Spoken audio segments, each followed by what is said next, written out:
Guys last day ആണ് ഒരു rumour ഇങ്ങനെ വന്നിട്ടുണ്ടായിരുന്നു. കോറൂസ് ഇങ്ങനെ ഒരു യൂറോപ്യൻ ക്ലബ്ബ്, അതായത് ഡാനിഷ് ടോപ്പ് ഡിവിഷൻ ക്ലബ്ബായിട്ടുള്ള ബ്രോഡ്ബി എന്ന് പറഞ്ഞിട്ടുള്ളൊരു ക്ലബ്ബ് അവർ മോണിറ്റർ ചെയ്യുന്നു എന്നുള്ളത്. ഡാനിഷ് എന്ന് പറഞ്ഞാൽ ഡെൻമാർക്ക് ലീഗിലെ ക്ലബ്ബാണ്.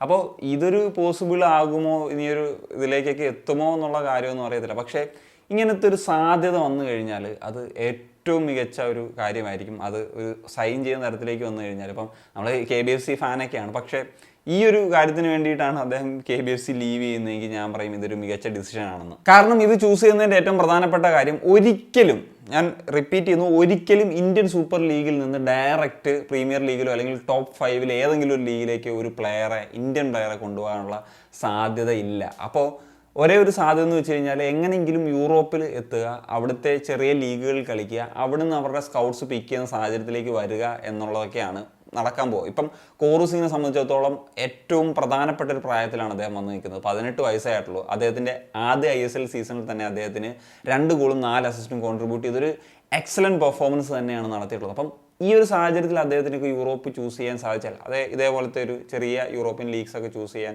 സാധിച്ചു കഴിഞ്ഞാൽ അദ്ദേഹത്തിന് 2-3 വർഷം അല്ലെങ്കിൽ അതിൽ കൂടുതൽ വർഷം അവിടെ സ്പെൻഡ് ചെയ്തിട്ട് മറ്റ് വലിയ ലീഗുകളിലേക്കൊക്കെ പോകാനായിട്ട് സാധിക്കും. അങ്ങനെ വരുമ്പോഴത്തേക്കും അദ്ദേഹം അതിന് എലിജിബിൾ ആവുന്ന സാഹചര്യം വരും. പിന്നെ വർക്ക് പെർമിറ്റിൻ്റെ ഇഷ്യൂസൊക്കെ ഇപ്പോൾ ഇംഗ്ലണ്ടിലൊക്കെ ആണെങ്കിൽ അതും മാറി കിട്ടും എന്നുള്ളൊരു ഇതിലാണ് ഉള്ളത്. ഇപ്പോൾ യൂറോപ്പിലേക്ക് പോയിട്ട് കളിച്ചിട്ടുള്ള വളരെ ചുരുക്കം ഇന്ത്യൻ താരങ്ങളേ ഉള്ളൂ. ഇപ്പോൾ സുനിൽ ഛേത്രി ആണെങ്കിൽ നമുക്ക് പറയാം, പോർച്ചുഗലിൽ പോയി കളിച്ചിരുന്നു ഒരു സാഹചര്യത്തിൽ.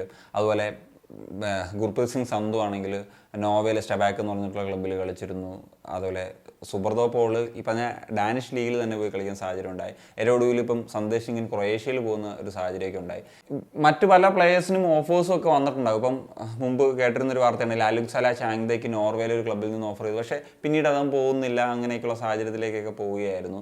മേ ബി സാലറി ഇഷ്യൂസ് ആകാം, മറ്റെന്തെങ്കിലും കാരണമാകാം. കാരണം എന്ന് വെച്ച് കഴിഞ്ഞാൽ ഇപ്പം ഡാനിഷ് ലീഗിൻ്റെയൊക്കെ ഒരു ആവറേജ് സാലറി എന്നൊക്കെ പറഞ്ഞു കഴിഞ്ഞാൽ ഒരു 50 ലക്ഷം രൂപ അല്ലെങ്കിൽ അതിന് താഴോട്ടൊക്കെയാണ് എന്നുള്ളതാണ്. അപ്പം ഒരു ഇന്ത്യൻ പ്ലെയർ ഇവിടുന്ന് പോവുകയാണ്, പ്രത്യേകിച്ച് ഒരു യങ്സ്റ്റർ ആണെങ്കിൽ ഇത്രയൊന്നും സാലറി തന്നെ കിട്ടാൻ സാധ്യതയില്ല. അപ്പം ISL കളിക്കുന്നതിൻ്റെയൊക്കെ ഒരു പകുതി സാലറിക്ക് അവിടെ പോയി കളിക്കേണ്ട ഒരു സാഹചര്യമാണുള്ളത്.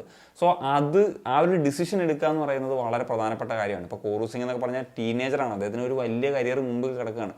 അപ്പം ഇപ്പോൾ സാലറി നോക്കാതെ അദ്ദേഹത്തിൻ്റെ ഒരു കരിയർ ഡെവലപ്മെൻറ്റ് എന്ന ലെവലിൽ ഒക്കെ മുന്നോട്ട് ചിന്തിച്ചു കഴിഞ്ഞാൽ അതൊരു മികച്ച തീരുമാനമായിട്ട് മാറും. ഇപ്പം തന്നെ ഉസ്ബെക്കിസ്ഥാനിലെ മറ്റേ പ്ലെയർ സിറ്റിയിൽ പോയിട്ടുണ്ടായിരുന്നല്ലോ.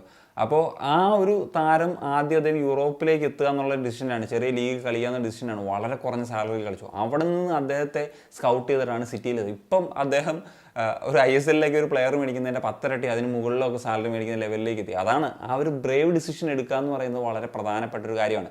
സോ ആ ഒരു ഡിസിഷൻ എടുത്തിട്ട് എല്ലാവർക്കും ഈ പറഞ്ഞ പോലെ വലിയ ലീഗിൽ എത്തിപ്പെടണമെന്നില്ല. ഇപ്പം അങ്ങനെ എത്തിയില്ലെങ്കിൽ 3-4 വർഷം അവിടെ കളിച്ചിട്ട് ഇവിടെ തിരിച്ചു വന്നാലും 22-23 വയസ്സ് തിരിച്ചു വന്നാലും അദ്ദേഹത്തിൻ്റെ ഒരു ക്വാളിറ്റി വൈസ് ഒരു ബെറ്റർ പാക്കേജിൽ ISL ക്ലബ്സ് തന്നെ ചൂസ് ചെയ്യാനുള്ള സാഹചര്യങ്ങളുണ്ട്. ഇപ്പോൾ കോറൂസ് സിംഗ് മാത്രമല്ല, Under-20, Under-17 ബാച്ചിൽ ഒരുപാട് നല്ല പ്ലെയേഴ്സ് ഉണ്ട്. ഇപ്പോൾ ഈ ഒരു പ്രായത്തിൽ ചൂസ് ചെയ്യാന്ന് പറയുന്നതിന് ഇമ്പോർട്ടൻസ് വെച്ച് പറയുകയാണെങ്കിൽ ഇപ്പം പരംവീർ സിംഗ് ഉണ്ട്, കിപ്ജൻ ഉണ്ട്, ഗ്യൂറ്റി ഉണ്ട്, ലാൽപേക്ലു എന്നൊക്കെ പറഞ്ഞിട്ടുള്ള താരങ്ങളൊക്കെ എലിജിബിൾ ആണ്. ഈ ഒരു ഏജിൽ പോകണം. അല്ലാണ്ട് ഇവിടെ പിന്നെ കുറേ നാൾ കളിച്ച് കഴിഞ്ഞിട്ട് പിന്നീട് അങ്ങോട്ട് പോയി കഴിഞ്ഞാൽ ബുദ്ധിമുട്ടായിരിക്കും. കാരണം ഈ ഒരു ഏജിൽ എല്ലാവരും ടെക്നിക്കലി ക്വാളിറ്റി ആയിട്ട് അല്ലെങ്കിൽ അവർക്ക് പറഞ്ഞ പോലെ ഇൻ്റർനാഷണൽ എക്സ്പോഷർ കിട്ടി ഒരു ഹൈ നിൽക്കുന്ന സമയത്ത് പോയി കഴിഞ്ഞാൽ അവരുടെ ഒരു കരിയറിന് തീർച്ചയായിട്ടും ഗുണം ചെയ്യും എന്നുള്ളതാണ്. ഇതിലിപ്പോൾ കോറൂസ് സിംഗ് മാത്രമാണ് ISLെങ്കിലും കളിക്കുന്നത്. ബാക്കി പല പ്ലേയേഴ്സും പല ടീമിൻ്റെയും ബെഞ്ചിലിരിക്കുകയാണ്, ലീഗ് ബെഞ്ചിരിക്കുകയാണ്, അല്ലെങ്കിൽ പല ടീമുകളിലും ഡെവലപ്മെൻ്റൽ ലീഗിലും ആ ഒരു ലെവലിൽ കളിച്ച് നിൽക്കുകയാണ്. അപ്പോൾ ആ സമയത്ത് യൂറോപ്പൊക്കെ ചൂസ് ചെയ്യുക എന്ന് പറഞ്ഞു കഴിഞ്ഞാൽ വളരെ പ്രധാനപ്പെട്ട ഒരു കാര്യമല്ലേ. അപ്പോൾ അവരുടെ കരിയറിനും അത് തീർച്ചയായിട്ടും ഗുണം ചെയ്യും. അങ്ങനെ ഈ പറഞ്ഞ പോലെ ഇത് പല പ്ലേയേഴ്സും ഞാൻ പറഞ്ഞല്ലോ എന്തുകൊണ്ട് യൂറോപ്പിലേക്കൊന്നും പോകുന്നില്ല എന്നുള്ളതിൻ്റെ കാരണങ്ങളൊക്കെ പറഞ്ഞിട്ടല്ലോ. അപ്പം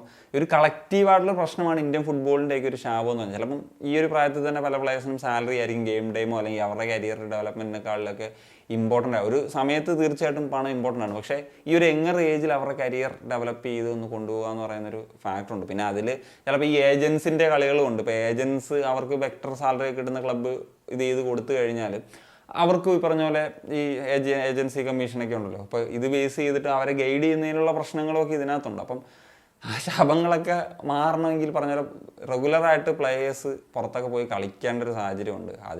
അതാണ് നമ്മൾ പലപ്പോഴും പറയുന്നത്, നമ്മുടെ ഈ പറഞ്ഞ ഓവർപെയ്ഡ് സിസ്റ്റം ഇതൊക്കെ അതിനുള്ള കാരണം ഈ സാലറി ക്യാപ്പ് മര്യാദയ്ക്ക് ISL പോലും മോണിറ്റർ ചെയ്യുന്നില്ല, അതൊക്കെ നോക്കുന്നില്ല. അത് ഫിക്സഡ് എമൗണ്ടിലൊക്കെ നിർത്തിയിരുന്നെങ്കിൽ ഇത് പറഞ്ഞ പോലെ പ്ലേയേഴ്സ് തീർച്ചയായിട്ടും അങ്ങനത്തെ ഡിസിഷൻസിലേക്കൊക്കെ പോയേനെ.